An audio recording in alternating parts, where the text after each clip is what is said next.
Levels is good. Is this happening? No data? What's going on here? Alright. What's up? What's up? Are we good?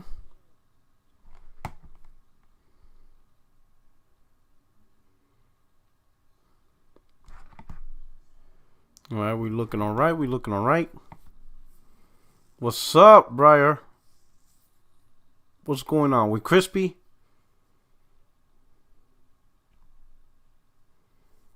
I know this is an ad hoc, you know, out of the blue, going live. You know what I'm saying? I know I didn't push out any more content after the podcast last week. I said, you know what, let me do something, you know, to rock out with y'all real quick on a Sunday. I want to talk about a few things, get it out there, get it out of my chest real quick.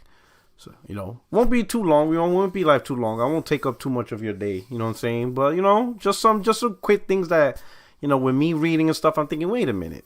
Let me just talk about this with the family. You know, what's up, my friends, my family, my fellow gamers? You know what I'm saying? I know you're just getting the notifications. You know, I tweeted it out. If you don't mind, please hit the like button. Retweet this out. Retweet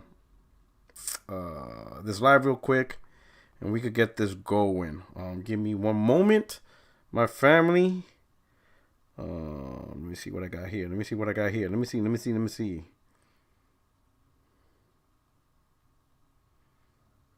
Okay. No.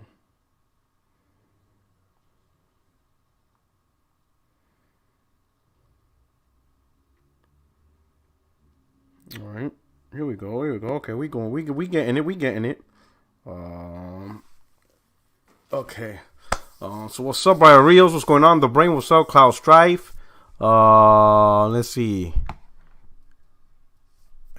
P Rock on a Sunday. What's up? Just something quick, man. Just if you could see the topics, I just want to get something off my chest. You know what I'm saying? Bring something up because certain things just popped in my head. I'm thinking, you know what? This is kind of spooky, you know. So it's looking real spooky up in here. So I just want to, you know, get up in there and have a conversation. But I appreciate it, man. I know it's Sunday. I know it's last minute. It's not something that's consistent. But I just figure I get the content for the people who could attend live. I truly appreciate that you guys could show up live. And for those of you who are seeing this after it went live, you know, that, you know, you just pretty much stumbled onto it, recorded. That's perfectly fine too. Either way. The conversation's happening. Who care? Not me. He says, oh yes, PlayStation going to dominate. It's got too many lanes on this highway. We love so much, you know, lane 1 of PSVR. Hey man, you know, we're gonna talk about that. I think you're pretty much hitting it on the nail. But you know, but not to delay the conversation because I just don't want to sit here all day. Let me share my screen to start it off with the first topic. First topic is Xbox was in trouble while the influencers were out there capping, right? If you remember 2013, 2014, 2015, 2016, 17, hell, pretty much the entire Xbox One generation, right? You saw Xbox fans, Xbox influencers, Xbox fanboys, whatever degree you put it at, right? But I'm gonna wrap it around to Xbox influencers, I'll say that, and content creators, because to say just Xbox fanboys is just not fair. Obviously, fanboys, regardless of the platform, is going to say crazy shit, right? And it is what it is. You know, whether they're serious about it and they're cuckoo in the head, or they're just doing it for what really the console war should be, which is just all good fun shit talking, you know, just classic shit talking, right? That's really what it should be. But for some people, serious. But the genuine conversation is with content creators, influencers, and all that. Because according to them, Xbox was fine, things is great, and that the problem was just the haters, the media, PlayStation influencers, PlayStation fanboys, bias against the brand, all that stuff, right? And we heard it throughout 2013, 2014. Remember, PlayStation was sparse, while Xbox had the exclusives and stuff like that. All this stuff, right? We all seen these Xbox content creators, Xbox influencers, they were rallying behind Xbox every single year, damage controlling, capping, and making it seem like everybody else was wrong, that everybody else had a bias against Xbox or something, and all that stuff. And that all the things we were seeing, like, wait a minute, something's wrong with the brand. Where are the games and all this stuff? They try to make it seem like it was us, that our own personal biases is the one that's preventing us from seeing how great the brand is and all the great things Xbox is doing. And we were like, man, this is crazy, right? And they even dare say it's better than the PlayStation 4 and stuff like that. And they try to trash the PlayStation 4. I remember just having conversations on Xbox podcasts, or Xbox guys on podcasts saying that the PlayStation 4 is the worst PlayStation, whatever. It's not even good as the PS3. And I'm like, wow, these guys are wild, right? And it was pretty much a whole generation of that, of delusion, nonsense, and like, what the hell is, like, it just, I'll be honest, man. I was podcasting with these guys. I would debate these guys, and most of the majority of debates I won easily, because the material, they didn't have enough material. Like, they only had delusion, and when you actually debate, when you go on a one-on-one debate and you come in with delusion, you're gonna lose, right? It just surprised me they even attempted, but they attempted to defend Xbox One's position throughout that gen, right? But now the power of hindsight is amazing, right? Because Phil Spencer has done an interview. I'm going to share my screen so you can all see it. And this was with Shaq News, So, Phil Spencer, says last one at the table, Phil Spencer on inheriting Xbox One and launching Xbox Series X. It's a whole interview reflecting on his life and everything on Microsoft and all that stuff, right? But there's questions in there that caught my attention. So let me scroll down. Let's see. All right, here we go to this one. So the interviewer's name is Craddock. I don't know his first name. Let me see. Does it say what the guy's first name is? David Craddock. All right. So David Craddock was the one doing the interview with Phil Spencer. And this was one of his questions. And this one's interesting. He said this. Hold on. Did I pass it? Gotta find it. Okay, here we go. Craddock. This is David Craddock's question to Phil Spencer. Looking ahead several years, Don Matrick announces Xbox One in early 2013 and leaves later that year for Zynga. What happened behind the scenes that led you to assuming his role as the Xbox lead? So now Phil Spencer is going to start talking about, literally even before the Xbox One launched. He's just going to mention and stuff like that. What's going on? Says Spencer. What happened when Don left was the Xbox team was more than kind of. It was distributed amongst the company in what I would say is a way that wasn't really feasible for Xbox. This was before the launch of Xbox One. Don left in June. I think right after E3 of that year. We were launching in November, so we still had months to go to actually launch the console without a leader. Mark Whitten, who was kind of my co-manager, he ran the platform team. I ran the first-party studios. Mark ended up going into the Windows division. I stayed running first-party games in another part of the company. So we were actually separated, and even like our marketing team was moved out. This took what was the cohesive team under Don and split it up into 3, still with the goal of us shipping this console with games, and it was difficult. I don't think it was the best move for stability of our launch, but kudos to Mark and everybody. We got it done, and we launched the Xbox One mostly on time. I say there was some of the parts of the platform that weren't completely done when we launched, but kudos to the team for doing what they could. So that was in November. Mark left to go to Sonos, Satya Nadella, and last, I guess. We also didn't have a CEO at Microsoft at this time because Steve Ballmer had left. So Satya becomes the CEO in February. Then the question is, do we go forward with Xbox? Because we're getting really outsold by PlayStation in the market at this point. Do we stay invested in it or do we make a different decision?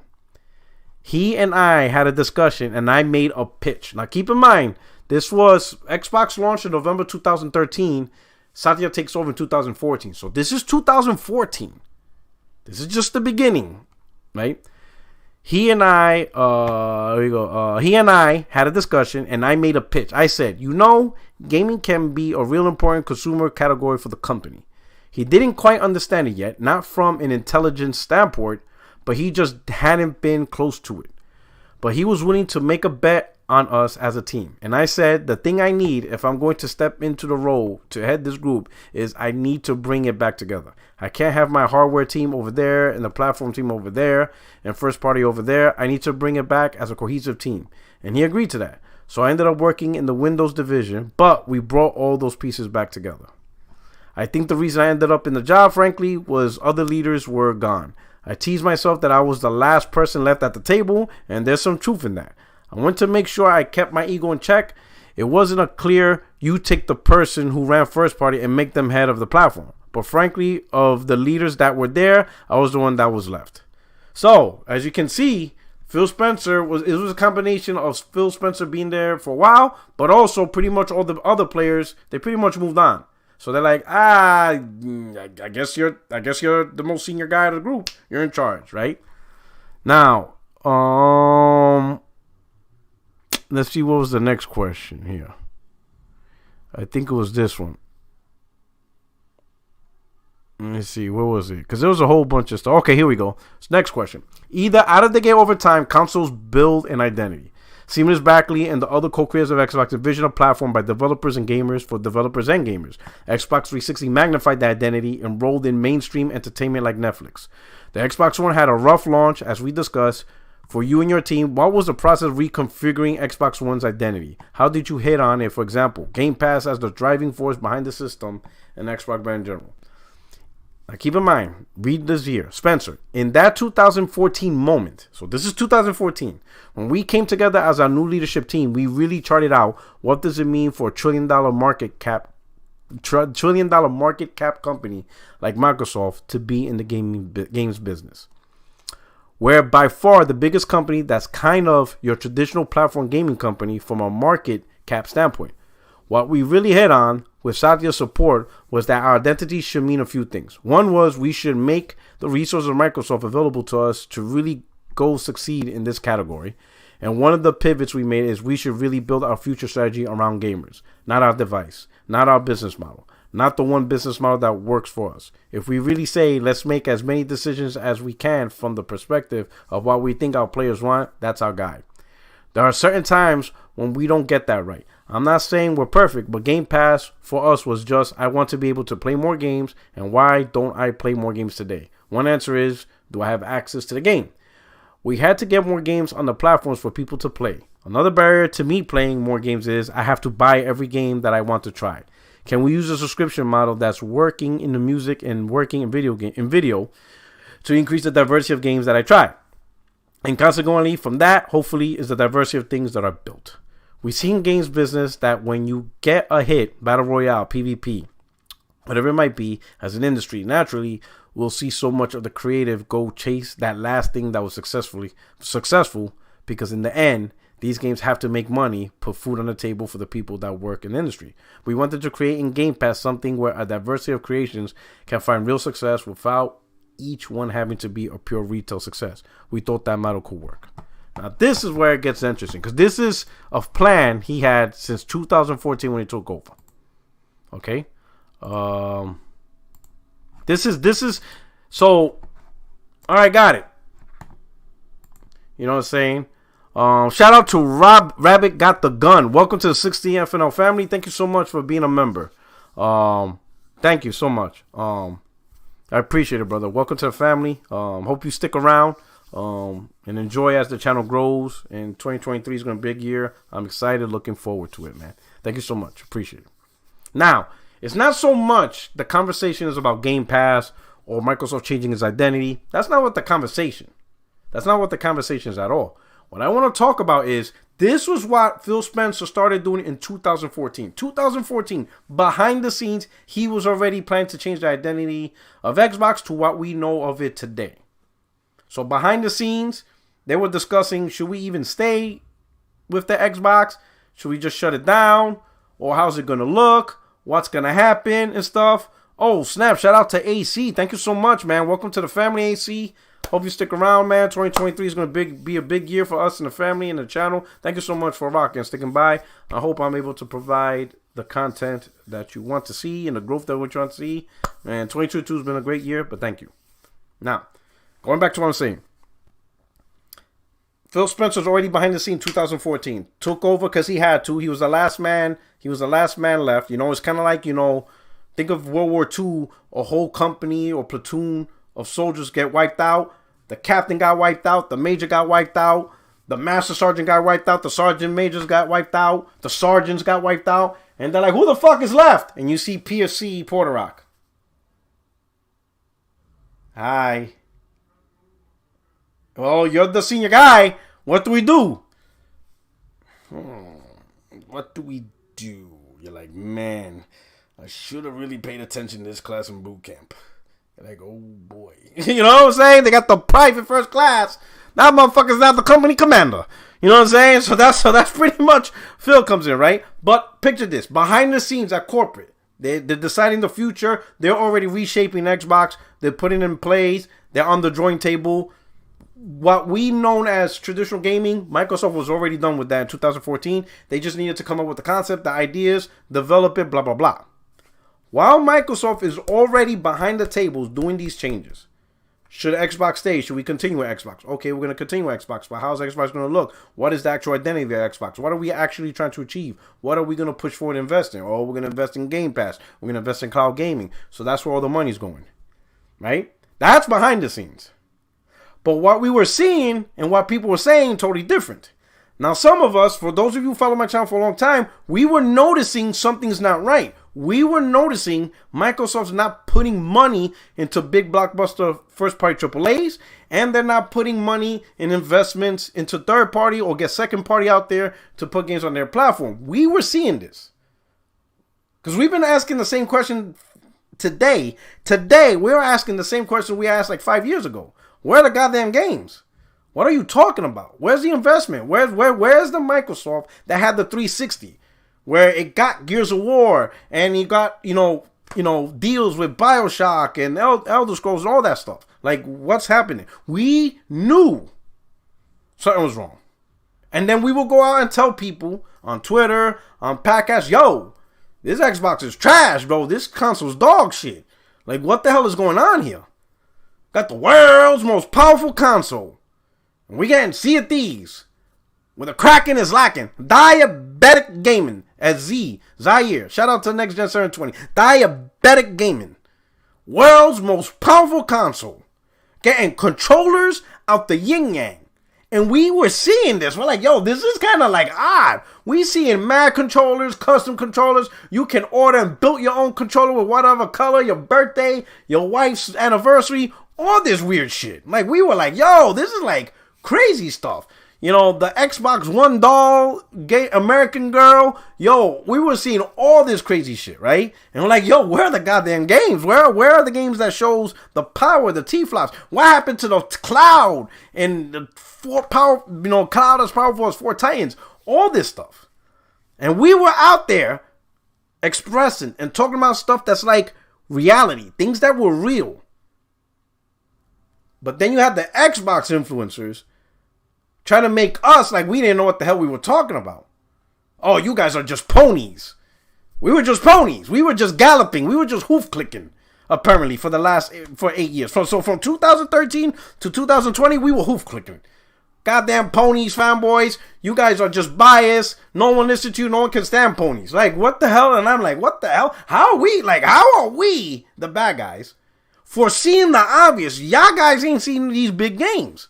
We ain't seen no fucking goddamn games. Like, this shit's drier than goddamn the Sahara. Like, what the hell's going on here? We see something's wrong. Like, something ain't right with this brand. But instead, we're hoof clicking, one and done, JAP trash. You guys heard it, all the bullshit, right? All the bullshit behind PlayStation, right? And we're like, yo, this shit's wild, right? You know, it's crazy that 2013, they even went out place it like, oh, it's sparse. Yo, they even tried to correlate Sony shutting down the computer division, Literally, this is the Xbox community, mind you. Because I remember this shit clearly. I swear to God, I wish I was lying. I wish that what I'm about to say is just me lying for content and views and clout. I wish. Because this is the type of shit not even Stephen King can make up in any of his fantasies. You just can't make this story up. I'm about to tell you. These dudes, when Sony shut down their PC division 2014 because their Vio brand was a flop, and they shut down their PC division. Shut down, no more PCs and laptops, right? They literally took that as a sign. Keep in mind, PC division, completely separate division, as a sign that Sony can't afford to make first-party games. So the only thing Sony can do for the PlayStation 4 gen was literally multi-plat marketing deals and indies. It was just going to be a gen of marketing deals, like Call of Duty marketing deal, Gotham Arkham Knight marketing deal, just marketing deal after marketing deal, but no actual investment in exclusives. Or if it is exclusive, it's going to be an indie. I'm not making this up. That was literally a talking point during that time. Literally, they tried to on podcasts, Twitter, they try to push that bullshit on me, and I'm like, yo, you gotta be bugging, bro. These dudes is bugging. Like, for real. Like, this was just crazy, right? So all this time, Xbox getting exclusives, everything's fine, everything's great. It's PlayStation that has a problem. Sparse, Indie Station, can only do marketing deals, PC division shutting down, play tinky winky games, all that stuff. All that stuff. That was really what was going on. That was the picture these influencers on Xbox side tried to paint. And now, lo and behold, after all this bullshit nonsense, now we know the truth. That right from the start, even before the goddamn Xbox One launch, that shit was already in trouble. That shit was already getting decimated. That shit already lost before it stepped onto the field. It was already done. That brand was already done from the start. It's like what Tekashi 6ix9ine. You didn't even get the chance. Xbox didn't even get a chance to compete. That shit was already dead in the water. Yo, the event didn't start and that shit was already down 1-0. And we didn't even start the kickoff. Yo, how you start the World Cup? Like, you just got the... we just in the ceremony and you already down 1-0? Like, yo, like, bro, shit, you in trouble. And throughout all this time, like, in 2014... Phil's already like, yo, we gonna redefine Xbox because this shit ain't working. The man gave up in 2014. He's like, we're done. We're reshaping the future. Let me put it this way. Xbox only exists right now. Only exists is because Microsoft's a $2 trillion company. It's a $1 trillion company. Any other company would have shut that shit down. This wouldn't even be, Xbox would not be around today.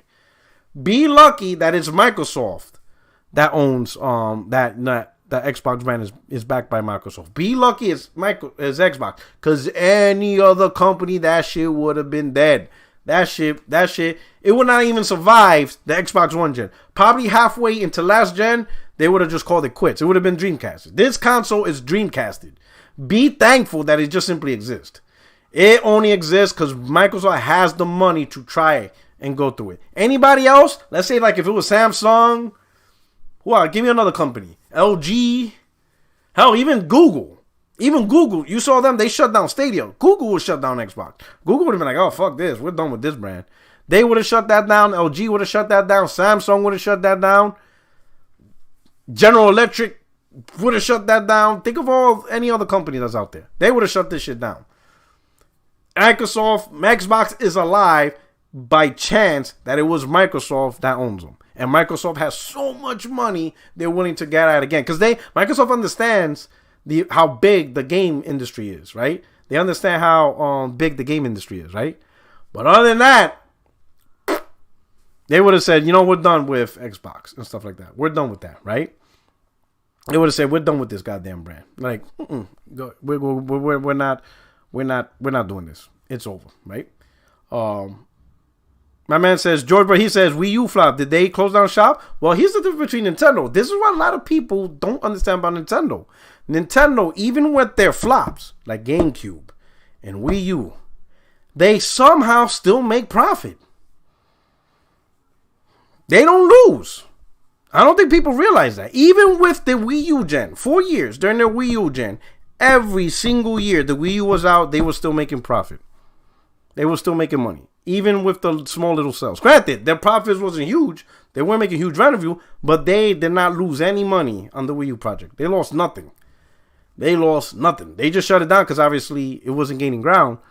But what Nintendo does is fucking incredible. Nintendo just prints money even on failures. They just, maybe because they overprice everything. Maybe the Wii U, well, one, they don't sell consoles at a loss. They just don't do that. That's just, they don't do that in Wakanda. They don't do that in Wakanda. Two, their first party games, them motherfuckers stay $60 forever.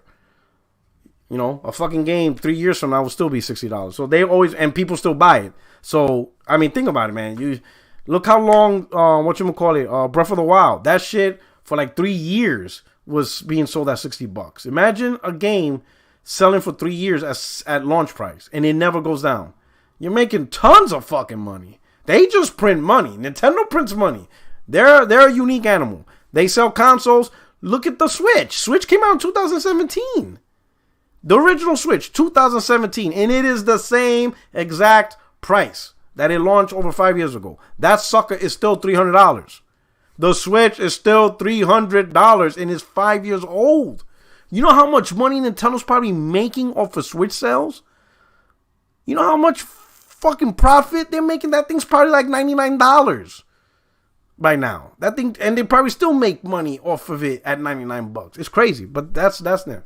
Microsoft, Xbox, on the other hand, boy, that thing would have been punted. Anybody else owns that brand, there would have been a punt. There would have been whatever. But Xbox, 2014, 2015, Phil's out there actually changing the dynamic of Xbox because Xbox One's a failure. It's a failure, so that's why he's changing it.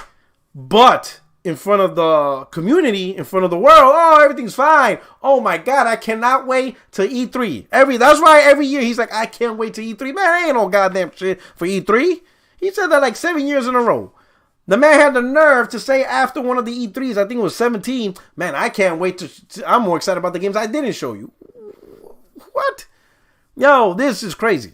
You understand what I'm saying? So that's what this. So Phil from the beginning, 2014 takes over. He's like, all right, this ain't working. We almost got shut down. We're going a whole new direction. But obviously it takes time to build that direction. He wasn't in his mind, and this is the thing that's crazy.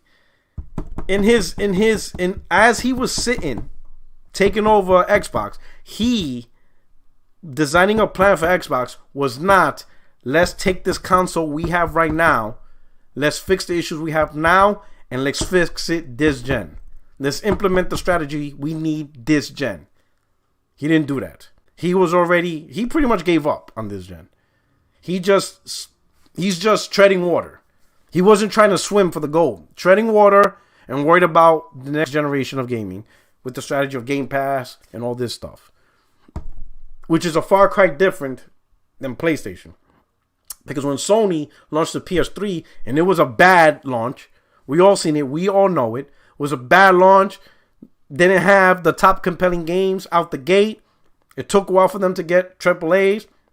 They created a console that was very difficult to make games for, so third party was an issue, right? A lot of games ran worse, or the games weren't even there at all. It was a whole mess. Sony didn't say, hey, let's strategize something for the next console, and we just write this off as a loss, and whatever. No, they didn't do that. They realized something was wrong. They realized, hey, PlayStation 3 is at a bad spot. Let's do what we do to fix this, and you fix it with games. And you saw the amount of games they were pushing, whether it's their own first party or through second party partnerships or third party partnerships. They did not give up on the console. They said, we are going to end off this gen on the right foot with games. And that's how they did it. They fixed their problem right then and there during that gen. Phil clearly wasn't doing that. He was just buying time with stupid shit, Xbox One X, promises, E3's coming, Xbox Fan Fest, all this smoke and mirror BS. And Xbox influencers ate that shit up. When in reality, we see the truth from his interview. Behind the scenes, he was already planning this whole Game Pass future shit. So all this stuff about Xbox gonna get games, we're gonna come out there with, man, you better cut that bullshit out. He was not planning that at all. That was all nonsense. Smoke and mirrors. And our influencer bit into that bullshit. But the rest of us were like, yo, this is not right. There's no way it's going to take 2, 3, 4 years. Like, where are the goddamn games? We saw this shit was wrong. Like, we don't see no goddamn games, but every other month is some new controller. Or even a newer controller. Or some weird shit.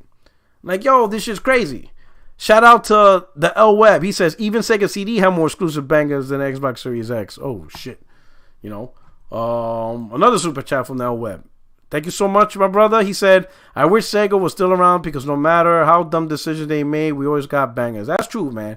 Like, Sega, the thing with Sega, man, Sega was fire. They were so dope. They just didn't know business side and how to make consistent, successful products. I don't know what they did, but they just couldn't. Like, the games were fire, but they just didn't know how to make their business successful. And every gen, they kept losing money and money. I think the only successful gen was the Genesis. But they lost money on Game Gear, they lost money on the Master System, they lost money on Saturn, and they were losing money on Dreamcast. And you can only go so long and stay in the console business when really you only have one gen of success. Sega CD was a flop. 32X, that was also a flop. You know, it was, man, they just had a lot of stuff right here, right? Donnell Bright said Raiders won. Now I can talk shit. Man, that team is dog shit, Donnell. Stop playing, man. They need to wipe that team and need a do-over. That team looking like Xbox right now. Redo that shit I'm playing. What's up, Donnell, man? Thanks for rocking through. My Giants about to play in a few. We're going to see if the game's about to start. That's why I can't take too long on this podcast because I can't stand to watch. You know, we'll just see how it is. But it's about to start soon, so we'll get to it. Server era. Nintendo combined both their markets, handheld and home console. In handheld, they basically a monopoly. Yeah, Nintendo handheld, that's one thing. Nintendo handheld, dominant. Unquestionable. There is no way anyone could say Nintendo did not absolutely dominate handheld. They are completely 100% owners of the forever. There was not a gen where they were even close to losing the handheld market. You know, PSP, arguably, some people could say provided some type of competition, but in my opinion, Nintendo still dominated. It was just straight up domination. It was still ass whooping, right? Donald Brown, did you see how we won? No, I didn't get to see how you won. The one game I saw that was amazing was Jaguars and Cowboys. I saw how they won. That was a good one, Donnell. Boy, anytime the Cowboys lose is a good day, right? But, hey, not to stay on this topic forever, it's just a reminder that last gen, these Xbox influencers were absolutely wrong. The whole time. Even before the console launch, they were wrong. They were wrong. They were wrong the entire gen. So those hours and hours of podcasts they put into it, week after week after week, from 2013 to 2020, from 2020, that generation, 7, 8 years, whatever. Wrong. All of it. And what blows my mind is how you didn't see it when everybody else was seeing it. Yo, it's crazy. It's crazy, right? What kind of poll is this, P? It's a poll to show, do you believe in greatness? Yes or no? And 87% right now is saying yes, PlayStation will dominate in 2023. We'll see how it is, though, right? We'll see how it is, though. It's just a poll, right? It's just a poll, man. Ain't no thing but a chicken wing, man. You know what I'm saying? Next topic, right? What's my next topic? I'm trying to keep track of my own shit here. Give me a second. Give me a second. Oh yeah. So Windows Central out here, writing an article asking, the Xbox third-party crisis. So let me show you what I'm talking about. Again, let me share my screen again. Here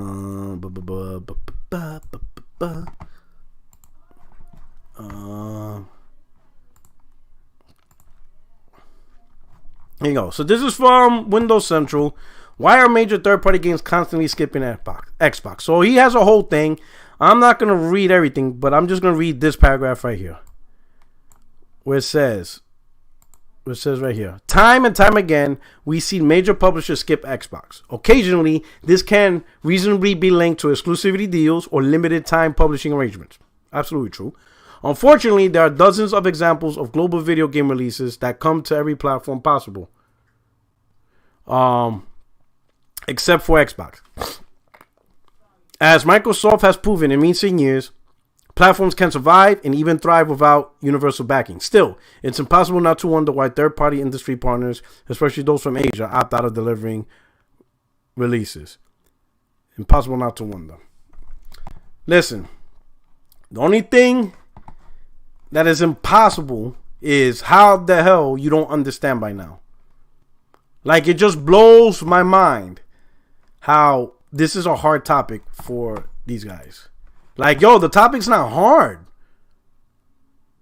It's not hard to understand why a lot of third parties don't put their games on Xbox, right? It's funny how the community who are experts in multi-billion-dollar acquisitions and FTC, CMA, they got this shit on lock. They got CMA trade acquisitions and monopolizing and business venture on smash. They're the subject matter experts. But the fundamental idea of Xbox losing on third-party support, that just, like, that's a formula, that's an equation they can't solve. They can't solve that equation. They just can't comprehend.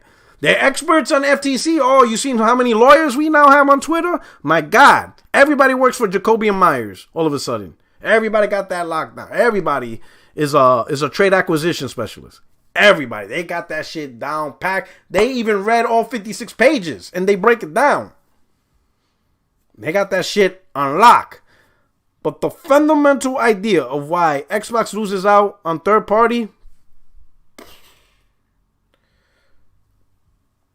let me help you out. All right?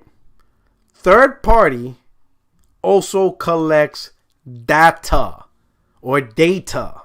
They have information. They know how their game sells. They have people that tie game sales with profit for each platform. They know how much money it costs to make ports. And sometimes they evaluate, is it worth porting our games to a specific platform, knowing how our games generally fare on the platform. If the games sell well or it sells good and they make money and they make profit, then the port is worth, you know, what they do. If their games generally don't sell to expectation and is generally not worth the money, then they're not going to port their game on their platform. There you go. The mystery has been solved. You're welcome. That's it. That's the tweet. Third party's not stupid. Hello? Third party likes to make money too. They're not in here as a charity. Let's put our games on Xbox where we'll lose money. But my God, it's a charity for Xbox gamers because, you know, the Twitter guys, we got to make them happy. They don't give a F. They don't give a F for how you feel. That's not how it works. People do understand gaming is a business, right? It's not a charity. It's not a charity. It's a business. It's a consumer-based business. A business makes a product. The consumer buys a product. The business makes profit off the product. You know, that's kind of how it works, right? And businesses make business decisions, right? At that point, you got to stop being a corporate cuck. Because that's the problem. There's too many corporate cucks. You guys cannot you guys are more pissed off that third parties not supporting the Xbox platform. You put more energy into that instead of putting the energy into which platform gets me the games I want to play. And then you make the decision of that. But that's not how some of you think. You guys already decided, I'm playing on this platform. Come hell or high water, I'm playing that platform, even if the goddamn thing has no games. Which blows my mind. You already decided I'm playing on that, even though it doesn't actually have the games you want to play, or it's missing out on third-party support, or all the games you want to play. Oh, I love JRPGs. Oh, what console you bought? Xbox. What? Wait, what? So you love JRPGs, but you decided to buy an Xbox. Like, shouldn't your love for JRPGs help guide you on the platform you want to play? Shouldn't the type of games the product gets, the console the platform gets guide you into choosing that platform. Not the other way around. You don't choose the platform and then complain you don't get the games on the platform. Then why the hell you choose the platform? Shouldn't the games you want to play be like, oh, I like to play this game, I like to play JRPGs, I like games from Korea, I like games from China, blah, whatever. What platform does it the best? Oh, this platform. Then you get that platform. There you go. It makes no sense to say you like all these games and you hope to play all these games, but you choose the platform that doesn't get them. And then you blame everybody else. You don't blame yourself for picking the platform that doesn't get the games that you really want to play. No, because it can't be you. It can't be your stupidity in choosing a platform not based on the game, but based on who the hell knows why some of you guys are choosing a console for. It blows my goddamn mind. But knowing that this platform doesn't get all the games you got, doesn't get the third party that you want, you still choose to buy the platform. And then when you buy it, you get mad that the games ain't coming to your platform. Knowing it's your dumbass in the first place that you chose it. If you know that the platform's not getting what you want, why did you pick it? What was so attractive about the console? It blows my goddamn mind, bro. You want to blame everybody else other than the moron in the mirror that said, hey, guy, I know you like this game, and it's not coming to the console, but buy the console anyway. So that way when you buy it, you can spend 5 years on Twitter fighting on why these games are coming to your console, instead of playing 5 years of actually playing the games because you actually chose the console that actually get the games you want. Blows my goddamn mind in this community, bro. Yo, only a consumer will be so it's like going into fucking McDonald's and you're trying to order a goddamn Whopper. What is wrong with you, bro? You're in the wrong place. Why would you come here? Like, this ain't it, bro. Yo, this shit is crazy. This is not hard.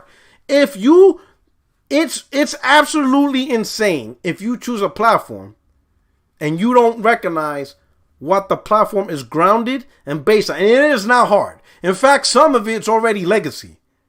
Like, for example, the fundamental concept of, if you had to choose between, let's say, PlayStation and Xbox, and you are a big fan, let's say, of fighters and JRPGs, it is impossible. It is absolutely impossible, if some of your favorite games is fighters and JRPGs, to legitimately and rationally pick the Xbox over the PlayStation. Knowing pretty much traditionally that PlayStation traditionally outclasses Xbox on fighters and JRPGs. Yet you still go get an Xbox. Blows my goddamn mind. It just, what even blows my mind even further, and this really blows my mind, how there's Japanese Xbox gamers who, since day one of the brand, we're talking 2001, this console didn't get good JRPG support. And here you are in 2022 complaining, man, I really wish Xbox got good Japanese support. Bro, it's 20 plus years. Like,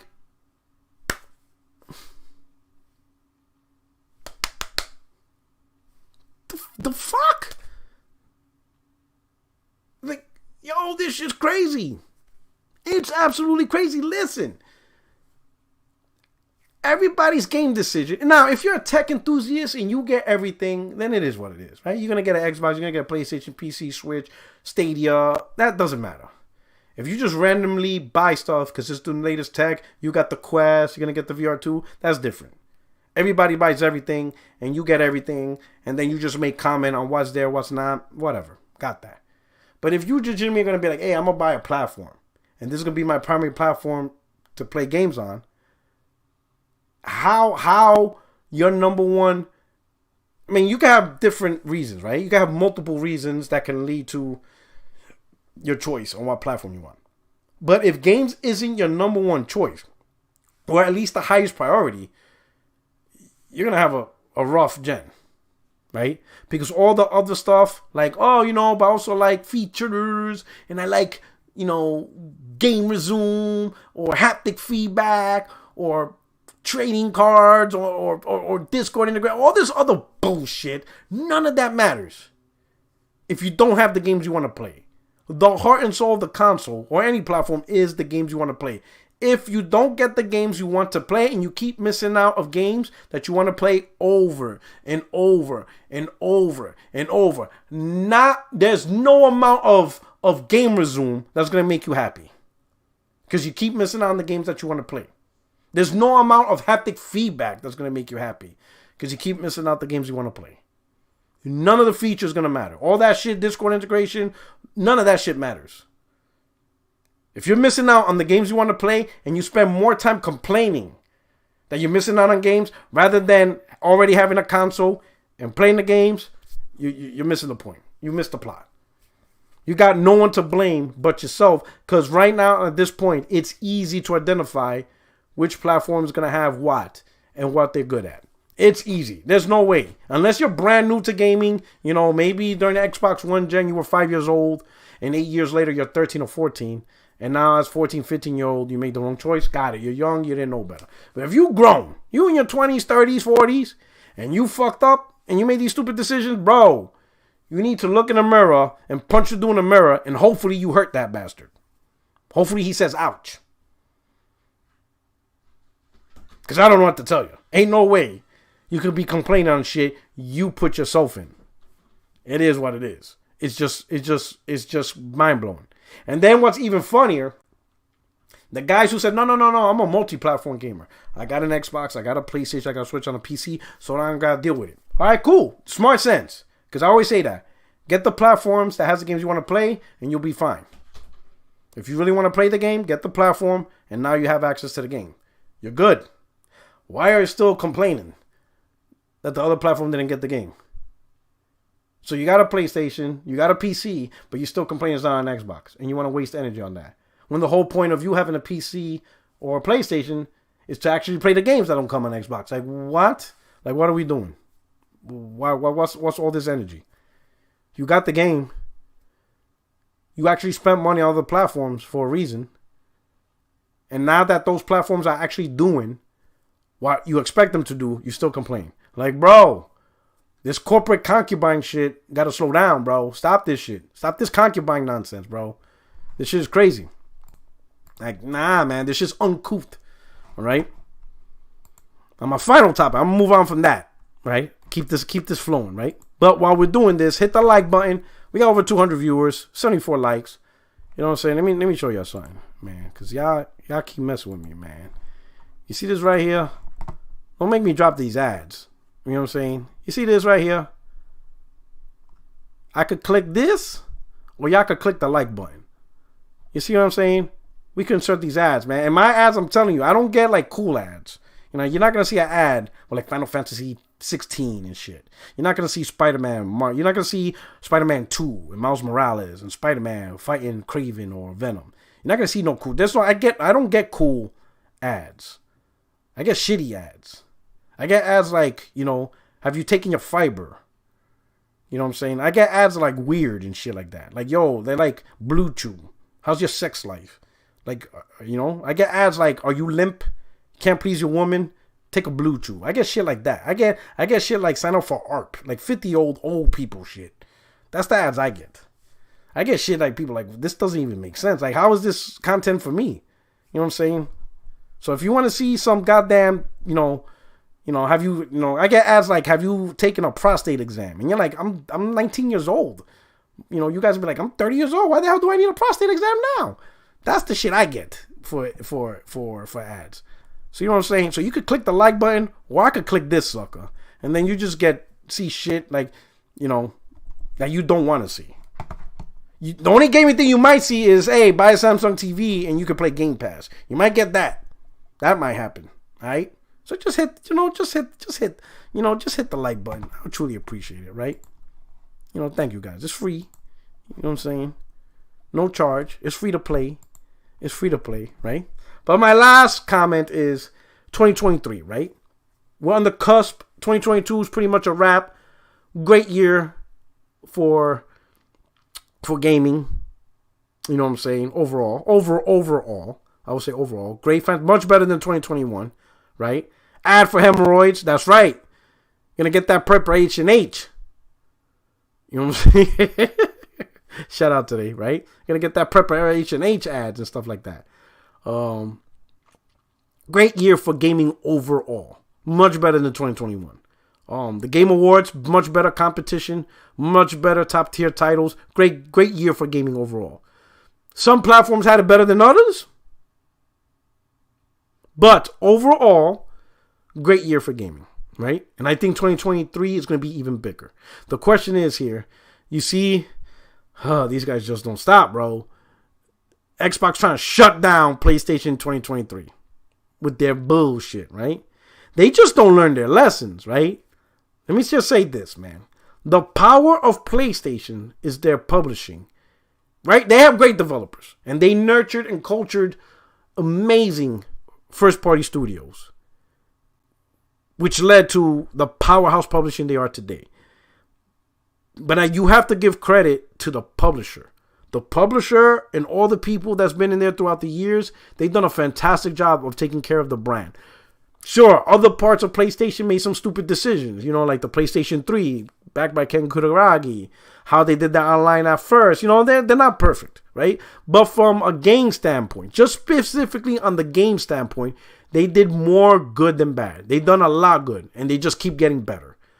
And one of those strengths is they understand the balance of first party and how to get more games outside of the first party, because, it's not like they have 100 first party studios.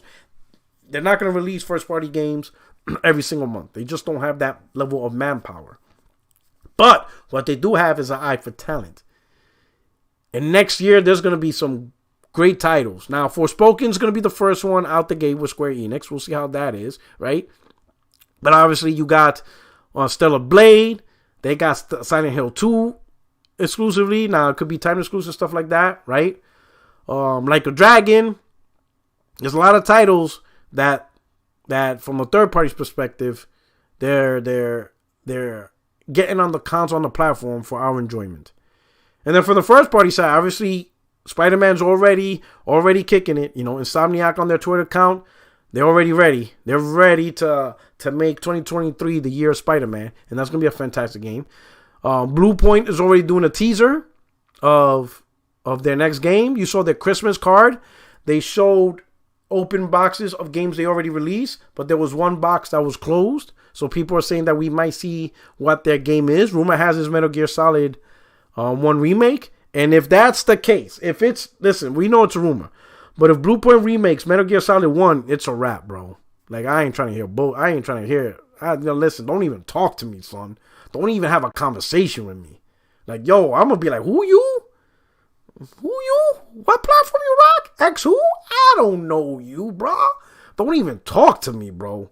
I don't want to hear shit. There's no arguing, bro. Who won 2023? Oh, you better not let it be Metal Gear Solid Remake. Oh my God, don't do it, man. Then also talks of Factions 2 multiplayer, full-fledged, out. PlayStation's launching VR2, and I know that's niche. I know a lot of people don't rock with it, which is fine. But the people who do rock with it, the people who want to rock with it, we get the choice. The company, didn't deny us something that we want.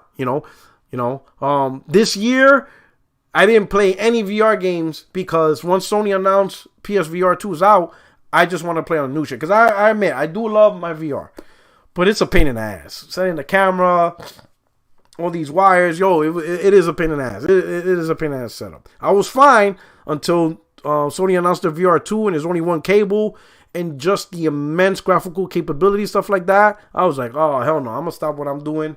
I'm going to just wait till the new VR2 comes out. But then the news came out that not every game is compatible, or no game is compatible. And in order to make it compatible, the original developers of any game would have to make a patch. So far, it seems like they are making patches, so that way it works on a VR2, which I think is a smart move. So we'll see how it is, but I'm definitely getting VR2, and I'm going to play my VR2 games on this new, beautiful apparatus. That alone is a win for me. PSVR 2 is a win right off the bat, because the peripheral VR is amazing, so that's a win. Another news I liked is the DLC for Forbidden West Burning Skies or Burning Shores. The Burning Shores, that is actually a PS5 only game now. So it seems like, they're going to move on from the PlayStation 4 and they're starting with the DLC, which I think is great. But I already see the drama. Not a lot of people are talking about it. But I think once it's officially out and, they're about to release the game and you can pre-order it, whatever, and people realize you can only get it for PS5, you're going to see a lot of shit talking. Oh, why isn't this on PS4? You're screwing over the PS4 gamer. Never mind, other games have done this. I mean, Destiny did it.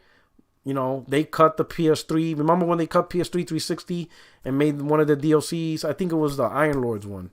The Iron Wolf, whatever the fuck it was called. The one of the DLCs was PS4, Xbox One, PC only. Cyberpunk did it. Their DLC for Cyberpunk is not on PS4 and Xbox One. So other people have done that. It's not a new concept. Gotta move on. Gotta push forward. Especially if you want to break boundaries and do more. But I already see there's going to be a lot of bullshit. But I'm all for it. I'm going to be like, fuck them. Oh, well.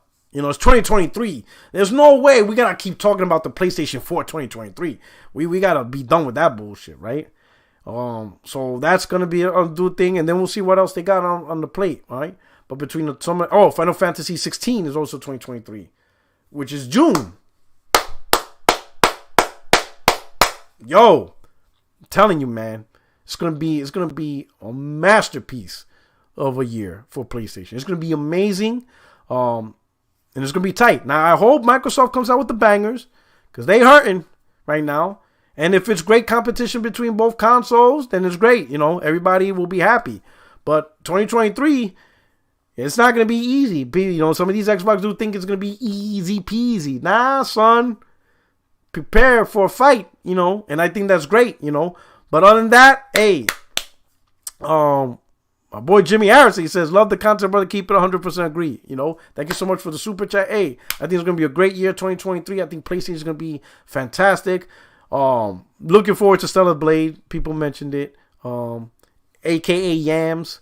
I think it's going to be a great year for gaming. And then there's also multiplats. Obviously, some great multiplats. I'm looking forward to the Hogwarts Legacy.